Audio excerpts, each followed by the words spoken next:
Asterism are back with their new song. It's called Homeship. It came out one day ago and it's got 6.3 thousand views. That's all of the boring information. Now let's get on to the fun bit, which is that Asterism are basically, well, they're kind of one of these charming bands I like to come back to because so many of us know them for the fact that they are obviously really great musicians. They like to get involved in sort of technical styles of music, and they're one of those bands who maybe came up early on because of how they did come up because of how impressive it was that they were really young when they started and still were superb musicians. But here's the thing. I've never been a big fan of these bands usually who their kind of fame is based on, wow, they were really good when they were kids. Because all I really care about is like, you know, when you're an adult or when you're in the point where you're playing as your career, and how good are you then? I just want to be entertained. And what really makes me happy is that Asterism seem to not just be a twiddle band relying on days of past or how they got famous, but instead seem to actually focus on making genuinely interesting and exciting, well-written music that seems to show that they genuinely have a passion for doing everything. They got more pop rock songs. They got songs that are much more experimental. I also love the fact we've got Hauke singing now, I think on all of the songs. Again, she's got a great voice, and it's nice to hear them adding a vocal element to their music because that's part of what, well, I mean, let's be honest, more people like music with some singing in than just purely instrumental music when it comes to this kind of thing. So I just love the fact that they seem to be focused on genuinely providing entertainment. That's a big build-up, though. So let's see whether this song lives up to everything I just said. I expect that I'm probably going to like this. But as always, we'll be honest on this channel. I'll tell you what I think. Let's dive in with the new song, Homeship, and see what it's all about.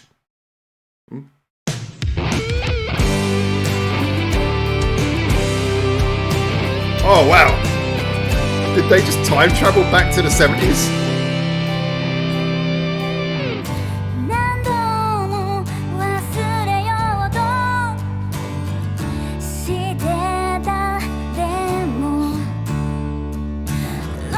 They got a love for old school rock, I know that. But they're showing it. That bass tone as well, that's really nice.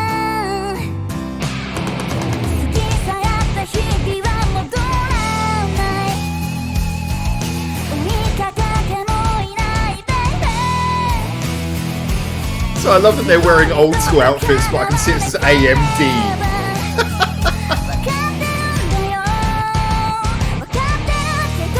That's a nice build up.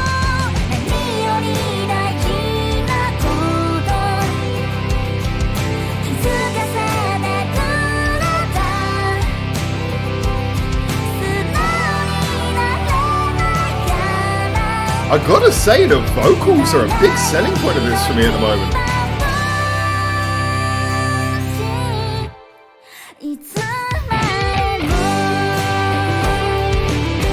You know, Hauke's come a long way as a vocalist, and I think they really write songs that work with her voice, but the backing vocals as well, it's beautifully layered. Oh, there we go. Picking up that chug for the second verse. I know what that is.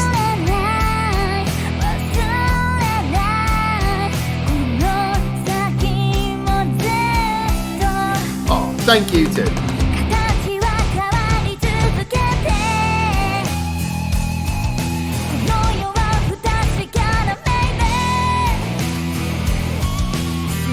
Little behind the scenes context shots.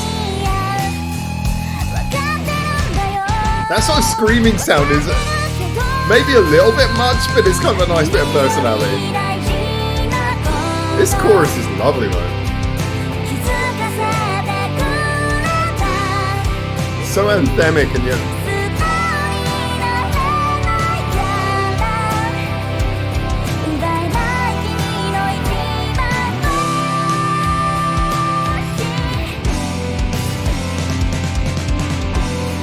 all the tones, like the bass, the guitar, the vocals, so like a lovely, thick, rounded, anthemic sound. Really lovely, sharp drum sound there as well.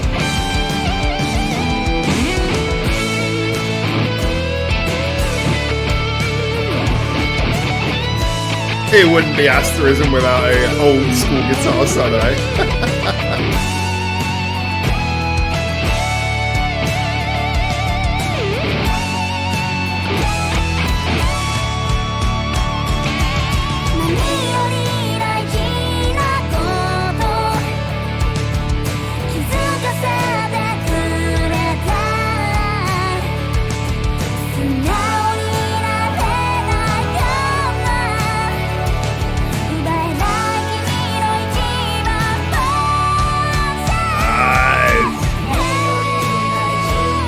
There you go.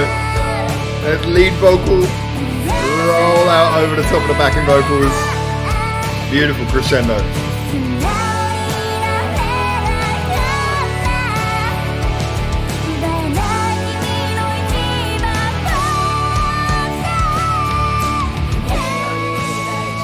Oh, a fade out. Oh, wow. We really are trying to get the spirit of the 70s in this one, aren't we? Or the 80s, I don't know. I wasn't alive. Oh, wow. That is so old school. All right. So what is this last 10 seconds? Is it just the darkness? Are we going to get a credit?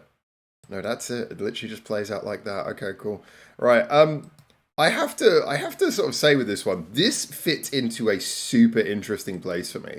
Now, obviously, I get what they're going for here, and I think that they nail it so well. If you think about those kind of old arena ballads of, I think the 70s, but maybe the 70s and 80s, again, this is a period kind of, I can bring to mind a lot of songs of this kind of sound, but it is kind of a period before me, so it's hard for me to pinpoint exactly when. But you know that kind of period of the big arena rock ballads where they were kind of beautiful and slow, but everyone could sing along. It's got that vibe very beautifully pinned down. And as I say, what they managed to execute so well here is tone.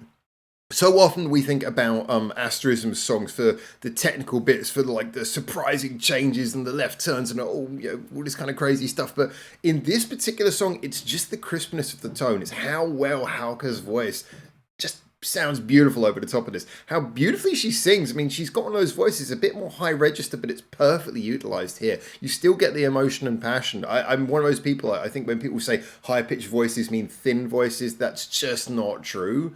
It's a stereotype. You kind of got like remove that from your head. You can get like thin and thick voices in any register. And so, you know, for me, she's singing in a way that genuinely conveys emotion, a passion. It comes across like a really beautiful vocal performance that suits the song and conveys a lot whilst riding nice and high over the thick instrumental underneath. The instrument itself, the guitar, nice, kind of got a little bit of bite to the acoustic sound there. You've got a thick electric guitar sound as well in there. You've got that bass, which had a really, again, crisp with a good bite. The drums were very sharp, which, again, reminds me of kind of like the drum sounds you'd get a lot in those arena ballads back in the 80s, where I think they were very sort of compressed drum kits a lot of the time. You know, this has got that classic sound nailed, and it does it through the use of tone. Now, there's probably, if you've been watching my reviews for a while, you're probably looking at me going, Howard, are you going to mention those few things that... Yeah, I'm going to mention them.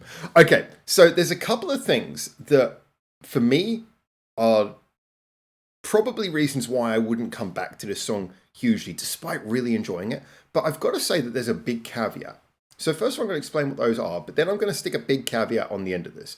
Now, the things that maybe kind of stop this really being the sort of song that I would come back to on multiple listens. I mean, obviously, I'm going to mention the fade out. No, that's a very small one. I hate fade outs. I really do. But no, that's a small one. First of all, yeah, the bass line is just like chord, and it's just doing the same thing as the guitar. So for me, that makes the song sound a little bit like it just kind of feels a little bit like I want more. I don't expect like a big bass line, but just occasionally a little bit more sort of walking around just to sort of show a bit more expression in certain parts of the song. I would really like to hear a bit of that. Just sort of like it's always important to say, because when you talk about this kind of thing, people think, oh, you just want it to be all twiddling. It's like, no. Just like, you can just occasionally put just a couple more little bits of movement just to kind of break the song up a little bit. I know the second verse had the sort of chugging in, but again, that for me was like, I just felt like it could have used a little bit more detail to make it more re-listenable, because it's a song that is very, very, very simple. But here's the caveat. As I said at the beginning, this is a song that very clearly, right down to the aspect ratio of the video, is trying to evoke a feeling that obviously they feel passionate about. I know they're inspired by a lot of old school rock music. Even, I can't remember which one the video was. They had that really fun, awesome video where they're just kind of dressing up as all the old rock bands from the past and everything. You know, I really feel that they are obviously a band inspired by rock bands of past. And so they are definitely going for a certain sound here. And as I said, they nailed it. It's a sound that I myself am not probably inclined to listen to very often. Those old kind of arena ballads, I actually like some of them. I do, but it's not something I really sit down and listen to very often, mainly because of the reasons I was saying there. They tend to be big, fun, enjoyable to sing along to, but just sort of not really have much nuance beyond the guitar solo. So that's something that it's just not a style of music I listen to super often. And yet, the whole point of being a reviewer is to be able to listen to something and understand why it works, even if it's not so much your thing. And I listened to this, and for me, they are nailing that style. So any reason why I perhaps wouldn't listen to this song on repeat play would just be the exact same reasons why it probably works 100% as what it is. An arena style ballad. And do you know, the most important thing is these, I mean, it's kind of in the title, and someone's going to tell me I'm using the wrong subgenre or whatever now, but I consider these to be arena ballads, arena rock ballads. And it's in the title. These are the kind of songs that are designed to be played live so you sing along to them. Or maybe thrown in at the end of a cheesy movie. But they're designed to be sung along to in arena with hundreds of people. Thousands of people, probably, more likely. And if that's the remit, if that's the goal, once again, yeah, this would be awesome. You imagine this at the end of a show? It's one of those ones, I don't care what you think about the song. At the end of the show, if this started playing, you and everyone else would start singing along. And it nails the sound. It does it with beautiful tonality. Hauke's voice works beautifully. And the other thing as well, and this is important to say, Asterism get a free pass on all this kind of stuff because of the fact that if you're going to tell me one band, like, there's bands out there where, like, I'm not going to name any names, but there are bands out there, mostly not Japanese, where the bassist never does anything but follow the guitarist around. And those bands I tend not to enjoy it. I can tell you right now that there is no lack of talent or creativity in this band. If they do a simple song, they did it because they wanted to do a simple song. So, yeah, for me, this was actually really enjoyable. I wouldn't probably come back to it super often. Probably wouldn't come back to it very often at all. But if it came up in a playlist, I'd really enjoy it. I think it works 100% everything it sets out to do. And I think that if any band is allowed to do a slightly simple song that might be a little bit lacking in nuances, it's freaking Asterism, man. Oh man, it is Asterism. Did you hear that last song, Blink of Ray, they put out? I think they earned themselves a lifetime's worth of chill. So anyway, great stuff. Yeah, really good. Really enjoyed it. I think this is one of those ones where I'll probably come back to it maybe once a year when I'm in that mood. When I'm in that mood for some big old school arena ballads, I'll come back to this. I'll put it on and I'll be like, yeah. Where's Blinker Ray? Anyway, thank you so much for tuning in. I hope you enjoyed this. As always, get in the comments. Tell me what you think. Always great to talk to you guys about music. And until I hopefully see you very soon in Japan for the next one of these, for now, ciao, ciao.